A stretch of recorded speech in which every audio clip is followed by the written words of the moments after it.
We're going to skip ahead to chapter 4 because what I want to do is give you guys some historical background on recessions and depressions that have been occurring ever since the Fed was created in 1913. So we're going to look at chapter 4, which is how government causes the boom-bust cycle. And in this, Wood says, we take it for granted as a fact of economic life. Plush times inevitably give way to lean times, and back and forth in an endless cycle. Just as the moon waxes and wanes and the tides ebb and flow, the economy goes through booms and busts. But Woods is making the argument that that's not how it necessarily has to work. The reason why it does this now is because of the Fed's manipulation of interest rates. Putting easy credit into the market causes people to overextend themselves in terms of credit, to spend more than what they normally would. And whenever you have too many people overspending, eventually they realize that they have to begin saving, and that's what is going to cause these massive crashes. By artificially inflating it, it makes it a lot worse than what we would normally see. He says the median home price across all U.S. cities increased by 150% from August of 1998 until August of 2006. So over this 8-year period, we saw home prices, the median home price in the U.S. jumped 150%. Over the next 2 years, home prices fell by 23%. Foreclosures and defaults skyrocketed. So we have this 8-year period of pretty impressive valuations in terms of housing markets. And then all of a sudden in 2006, we start to see that collapse some. Home prices fall by about 23%. The stock market followed a similar course. When the New York Stock Exchange closed on October 9, 2007, the Dow Jones Industrial Average was 14,164.53, which was its highest close ever. 13 months later, on November 20th, 2008, it closed at 7,552.29, which was a drop of 46.7%. So here's what happens. The housing market is overinflated because we've got too many people that cannot afford to buy homes going out and buying homes. So demand is artificially increased, and you guys know from supply and demand that if demand increases, that prices have to go up unless there is an equal increase in supply. Well, that supply could not catch up to the demand that was going on between 98 and 06. So we see these massive increases in home valuations. When people began to realize that they could not afford to pay their mortgages, they began to default on those mortgages. And that's a word that just simply means did not pay their loans. If you default on your loan for long enough, the bank is then going to begin proceedings to take that house back. This is what we call a foreclosure. And so in 2006, we began to see defaults begin to skyrocket. And then as a result of all of those defaults, you begin to see foreclosures where the banks are taking these homes back. Well, one thing that the stock market does not like is instability. And it doesn't like not knowing what the future is going to hold. And so what we saw is that the stock market began to respond to the issues within the housing market. And people began to draw their money out of the stock market. Now here's what happens. Smart people, really, really smart people who understand the stock market, they're going to start pulling their money out. They're going to be the first ones that are pulling their money out. And what happens is you have people who watch these smart people. And the people who watch the smart people are like, wait a second, the smart people are taking their money out, so we're going to take our money out of the stock market as well. And what that does, again, the stock market operates on supply and demand just like anything else. And once all of that money started coming out of the stock market, stock prices started to fall. At this point, normal people like you and me, begin panicking and begin pulling their money out of the stock market. But the problem is that they've already lost a significant amount of value on those stocks because of the smart people and the people who are following the smart people. So if you're dropping your stocks towards the end of this cycle, you're going to lose lots of money. And it doesn't help when the media comes on and says that all of these people lost all of this value in their 401ks. Remember that 401ks don't have any real value, just like homes don't have any real value until you cash them in or until you sell them. And so the smart thing would have been, if you're well diversified, leave your money in the market. In fact, once it dropped to that 7,000 mark, then that's actually telling you this is the time to go in and buy. You don't want to be selling at that point. You want to be buying. And so if a lot of these people had just left their money in, then they wouldn't have lost all this wealth when the stock market collapsed, because what we're going to see is that very, very quickly, the stock market rebounded. Now, did every company rebound? No, but that's why we diversify our stocks. Busts always bring with them some personal pain. This time the pain is more visible than usual. Retirement portfolios have been eviscerated. Unemployment has increased.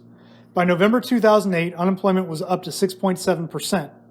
When the figures are compiled the way the government calculated them in the 1970s, before it started massaging the data to make the employment picture look prettier, the unemployment rate in November was an astonishing 16.7%. So going back to something that we studied in American government,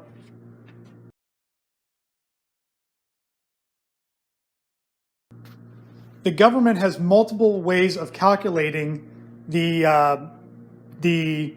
unemployment rate. The two that we most often use are the U3 rate and the U6 rate. Now, the U6 rate paints a clear picture of what the economy and what the employment market actually looks like. Because what that does is it considers everyone who's unemployed, including those who have stopped looking for work, and it also includes those who are underemployed. So a few years ago when all this was going on, I stopped by Publix and there was a guy in his 40s that was bagging my groceries. And we just struck up a conversation. He told me he was an MBA that had lost his job. Now, an MBA is somebody who holds a Master's of Business Administration degree. It's a fairly common degree, but it's also a master's level degree.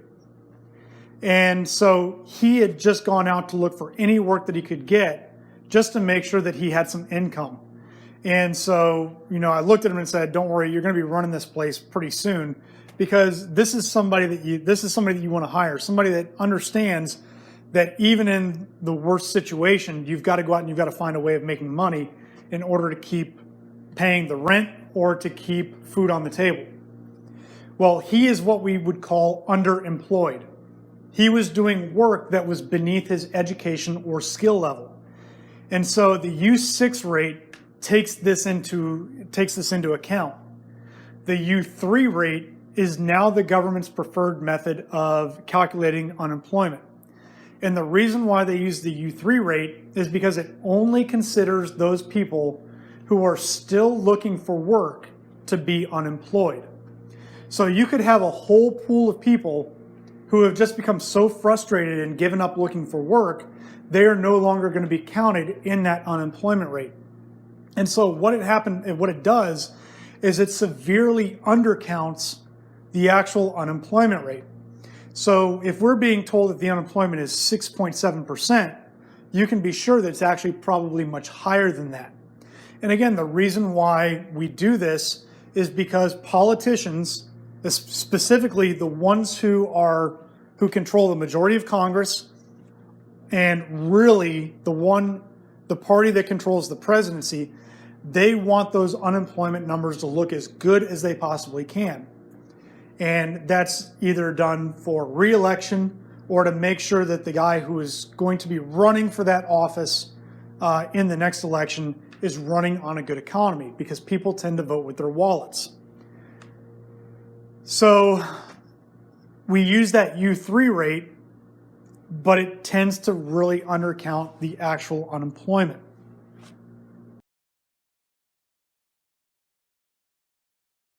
Going back to what Woods has to say, the personal dimensions of these busts are always used to justify government intervention whether creating a safety net or drawing up new regulations aimed at smoothing out the cycle that is supposedly inherent in the free market. So we see this all the time. As I've told you, Rahm Emanuel once said, "Don't ever let a good crisis go to waste." And so what they'll do is they'll take a crisis like the 2006 through 2008 crash, and they'll say, "Well, we couldn't have predicted this, so we need to have some sort of safety net in the future for this." But the truth is that we did predict this. We knew that this was coming, but we didn't have the political willpower to do anything about it. So what the politicians do is they create new programs. They create new carve-outs for their constituents or for their favored interests. And again, we see this all the time. It's currently happening right now with the pandemic. In the pandemic, we've had a lot of people who have been unemployed, and we see all these carve-outs, all of these things being added to the bills coming out of Congress that are for specific groups. We're seeing it with this infrastructure bill, in which everything now is being called infrastructure, whether that's daycare or payments for having children or anything along those lines. They're looking for new safety nets, things like Medicare, expansion of Medicare or Medicaid, expansion of Obamacare. All of those things are always going to be done at a time like this because it's when they have the greatest political impetus to do it. So that's what Woods is talking about when he says that they like to create safety nets or drop new regulations during times like these. But is this really so inevitable? Is the market economy really prone to such sudden and inexplicable episodes of massive business error, or could something outside the market be causing it? If you go back to Adam Smith, he'll tell you that the invisible hand is going to keep that business cycle, or the invisible hand is going to keep the economy right around where equilibrium is supposed to be. Woods is going to argue that it's the Fed that causes it to get so far away from equilibrium. This is not just an academic question. The American people, currently suffering as a falling tide lowers all boats, need and deserve the answer. As politicians and our media drones talk about what to do next, they promise us ways to prevent another meltdown like the one we're suffering through now.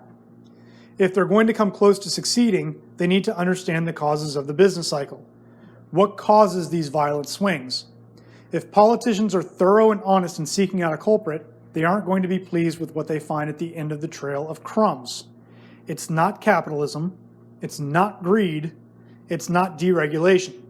It's an institution created by government itself.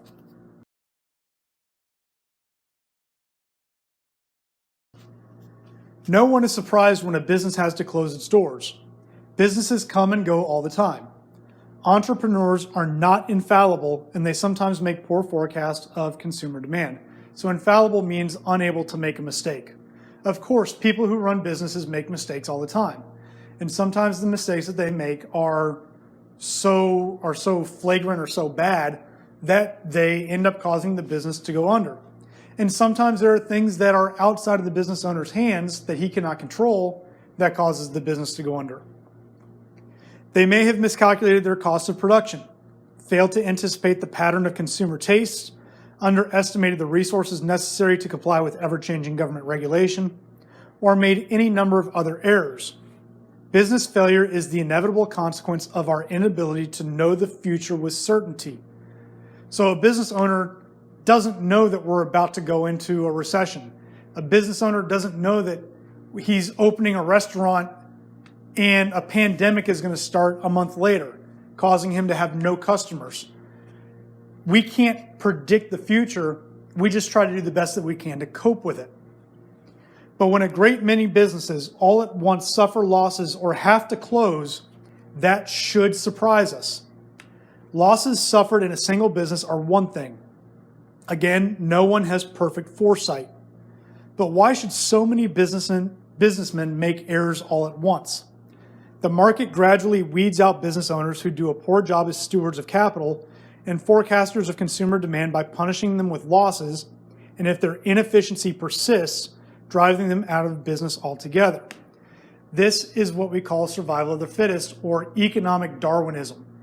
In economic Darwinism, we're looking at the businesses that operate most efficiently and deliver a product or a service to the public that the public demands, those businesses are going to survive.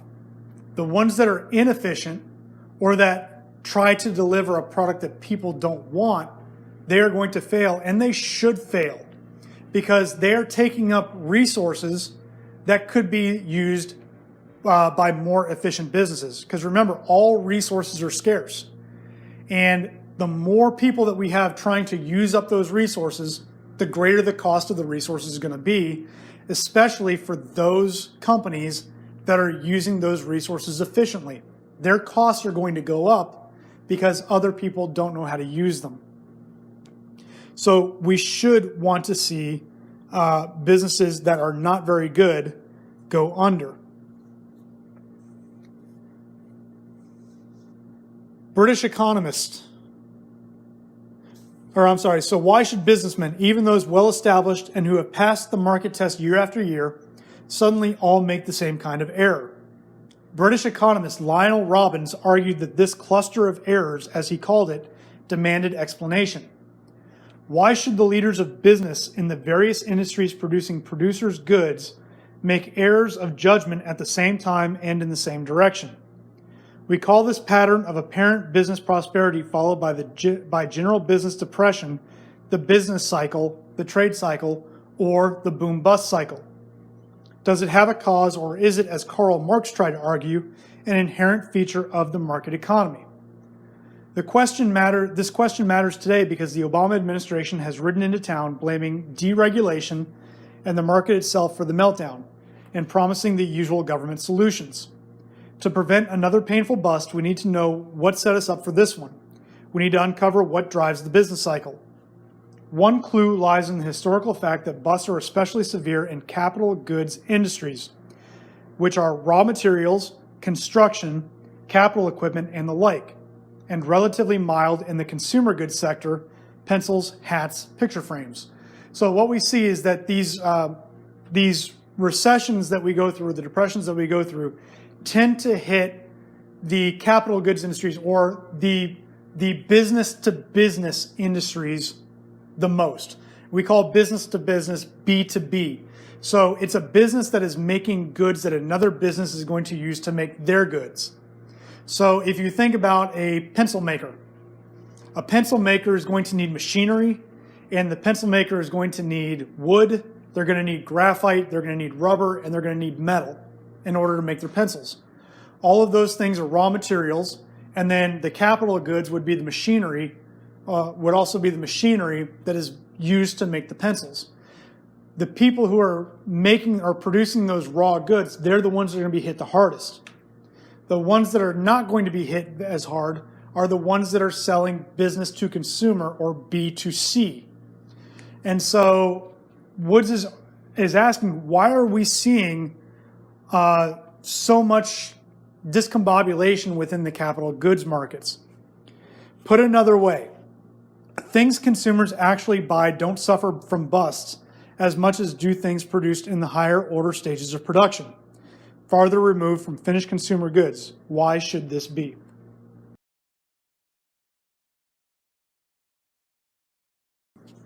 The economist F.A. Hayek won the Nobel Prize in Economics in 1974 for a theory of the business cycle that holds great explanatory power, especially in the light of the 2008 financial crisis, which so many economists have been at a loss to explain. Hayek's work, which builds on a theory developed by economist Ludwig von Mises, finds the root of the boom-bust cycle in the central bank. In our case, that's the Federal Reserve System, the very institution that postures as the protector of the economy and the source of relief from business cycles. Chapter 6 will have more to say about the Federal Reserve, but we're not going to go into Chapter 6. Woods goes on to say, for now it is enough to say that the Fed, which opened its doors in 1914 after passage of the Federal Reserve Act in 1913, can expand and contract the supply of money in the economy and can influence the movement of interest rates upward or downward.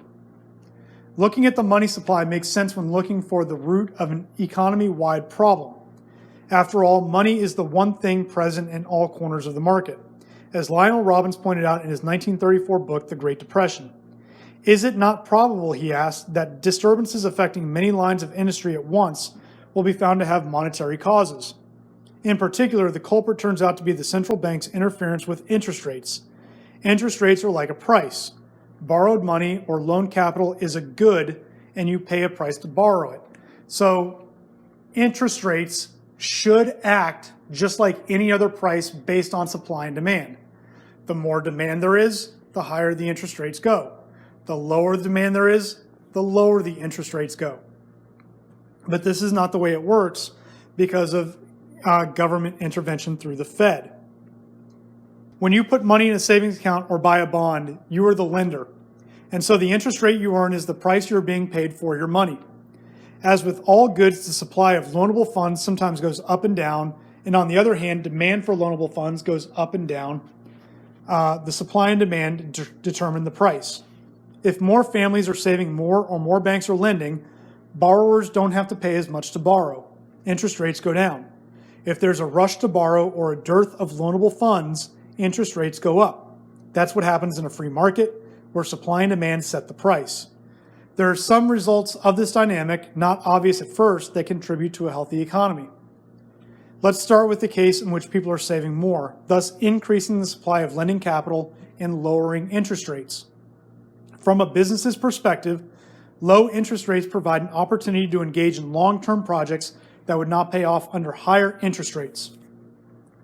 Businesses respond to the lower rates by taking the opportunity to engage in long-term projects aimed at increasing their productive capacity in the future, expanding existing facilities, building a new physical plant, or acquiring new capital equipment.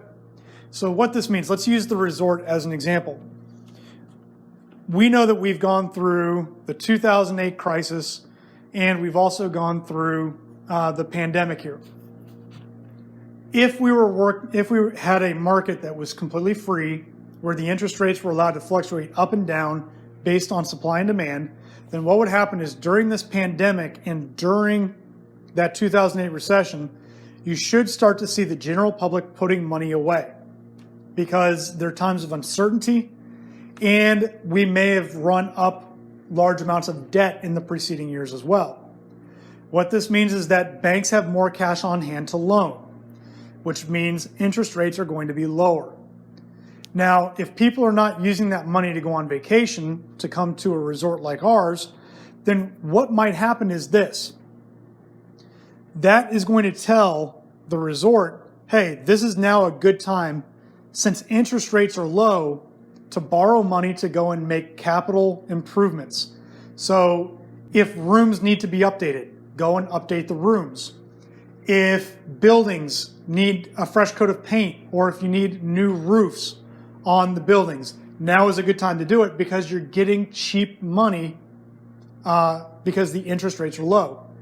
If you need to update your art, you need to update your landscaping, now is a good time to do it. If the golf courses need to be overhauled, now is a good time to do it. Again, if you need to resurface tennis courts, now is a good time to do it because the money that you borrow to do that is going to be at a low interest rate. What the business should do once business starts picking back up is to start spending money on other things that are going to make the guest experience a little bit better. So maybe put money into food or put money into labor, things that you wouldn't necessarily need when the economy is down. You also don't want to invest in long-term projects at this point because people are now withdrawing money from the banks in order to go on vacation. And so because people are withdrawing money and not saving as much money, that means that the banks have less money to lend out, and that means that interest rates are going up. So now that would not be a good time then for new capital improvement projects. It would be a good time to spend money on labor. Look at it also from the saver's perspective. Saving more indicates a relatively lower desire to consume in the present. This is another incentive for businesses to invest in the future to carry out time-consuming investment projects with an eye to future production, rather than produce and sell things now. On the other hand, if people possess an intense desire to consume right now, they will save less, making it less affordable for businesses to carry out long-term projects because interest rates will be higher. The big supply of consumer dollars on the table make it a good time to produce and sell now. The way to express this happy arrangement is to say that the interest rate coordinates production across time. It ensures a compatible mix of market forces. If people want to consume now, businesses respond accordingly. If people want to consume in the future, businesses allocate resources to satisfy that desire as well. Firms won't devote as many resources to product development, for instance, when the consuming public prefers more existing goods right now.